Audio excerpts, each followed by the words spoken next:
Pse je kundër çufave, thot njëri? Nuk jam kundër çufave, more, jam pro Shqipërisë, more, po nuk do ekzistojë më Shqipëria, more, se është bërë plani për ta marrë ata.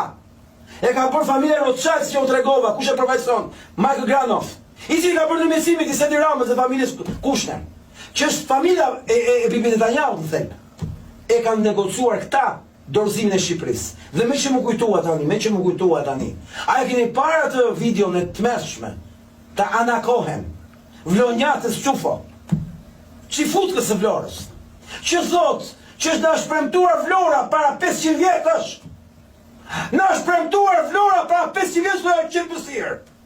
Thot që në kohën e Skënderbeut 8% e vlonjatëve ishin Çufa. 8% e vlonjatëve ishin Çufa. 20% ishin shqiptarë, thot. Dhe mas disa vjetësh shqiptarët na pushtuan, na përzuan neve çu. Çarrene, kohën e Skënderbeut ku morbet. Ku? Vlorë. Ja pas kanë premtu Vlorën, këtu si to ke premtuar, aty 3000 vjet, këtyre 600 vjet. A kuptoni çfarë po bëjnë këta? Vlorën e kanë objektiv kryesor, kam thënë, edhe në një podcast tjetër. Do ngrit 2 sinagoga aty. Quajnë që Vlora ka qenë vendi i çufove, jo i shqiptarëve. Prandaj Zvërnecit e Sazani aty. Bazë ushtarake. E kuptoni që është kolonia me 40000 apartamente. Ku keni parë ju resort me 40000 apartamente në jetën tuaj? Hapni internetin dhe gjeni, shkruani aty. Po më gjeni resort në botë, pres kokën. Resort 40000 apartamente. 40000 apartamente është një qytet. Është një qytet. Dhe një qytet që kur ka 40000 apartamente për pasanikët, mendo sa ka për shërbëtorët rreth e rreth. Që duhet të ketë për çdo pasanik, duhet të ketë 3-4 shërbëtor.